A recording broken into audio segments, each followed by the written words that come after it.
Magandang araw po sa ating lahat, guys. Ay ating for today's video, guys, is tatalakayin natin yung tungkol doon sa ah, kahinatnan ng mga pangyayaring ito, kahinatnan ng mga paglantad ni Orly Gutesa, pagsasalita ah, ni Congressman Saldico, at ang pagsasalita ngayon ng 18 Marines.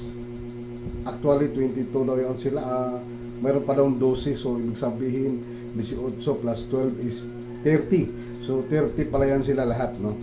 Pero yung dalawa, yung 12 is hindi pa sa susunod pa na magsasalita. Ito ang aking opinion dito, guys, is sa panahong to ngayon is wala talaga tayong maasahan.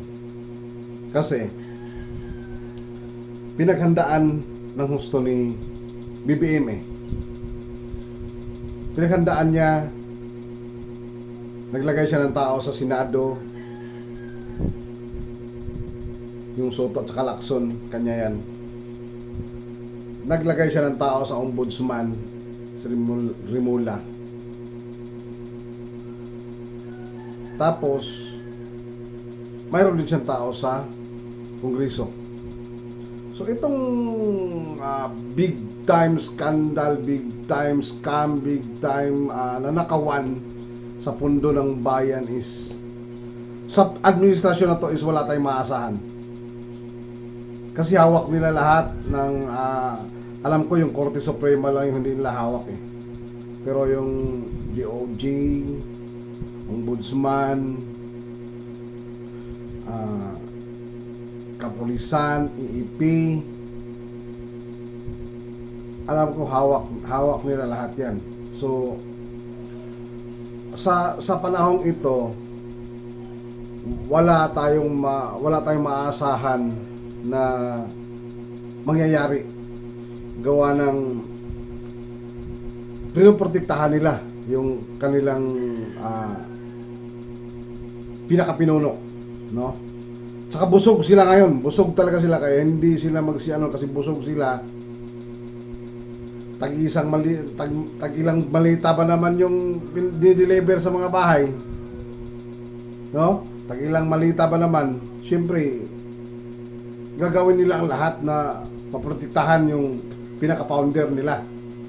So ang tanging gawin na lang natin, guys, ang tanging nating pinakagagawin talaga, mga taong bayan, ay protektahan natin si Sara Duterte. Ito ang pinakanabis na gagawin natin. Pabayaan mo natin sila ngayon.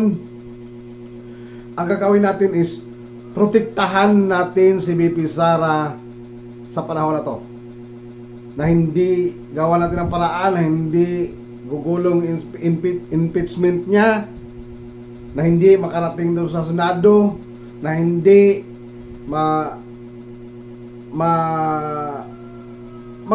hindi tatakbo.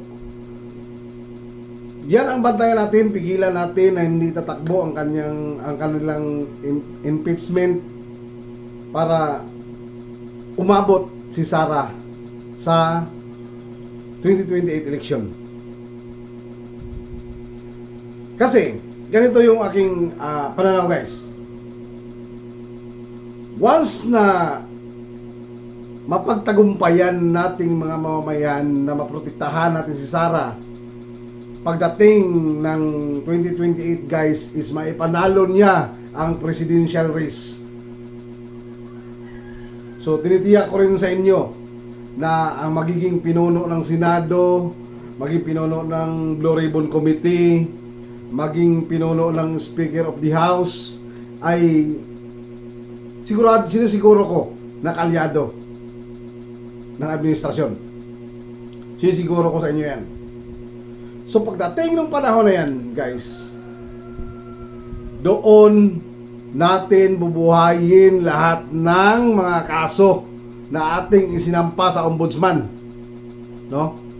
Lahat ng ating mga hinaing na ipinasa sa Ombudsman Na, sigurado ako na hindi papansinin ni Rimula yan eh.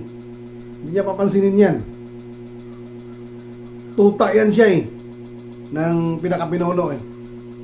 Di ba? Talagang ang laki ng, ang dami siguro malita na kuha niyan eh. Siyempre, kahit sino naman, gagawin niya lahat, maprotektahan lang. So hindi papansinin yan.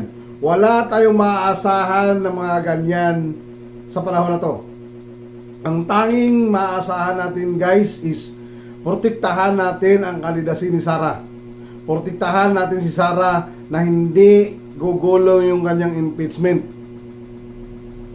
Kasi pag once na ma-impeach siya at mahatulan ng convict, is disqualified na siya na magtumakbo sa eleksyon.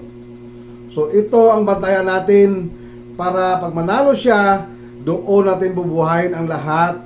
Siguraduhin natin na panagutin natin ang mga kawatan sa pundo ng bayan na naglimas sa pundo sa Bangko Sentral, naglimas ng mga buwis na kinulikta ni Pangulong Duterte nung siya ang nakaupo. So, ganoon na lang talaga ang gagawin natin guys. Yun ang pinakadabis natin gagawin kasi wala tayong maasahan talaga sa panahon na to. So, maraming salamat guys. God bless everyone.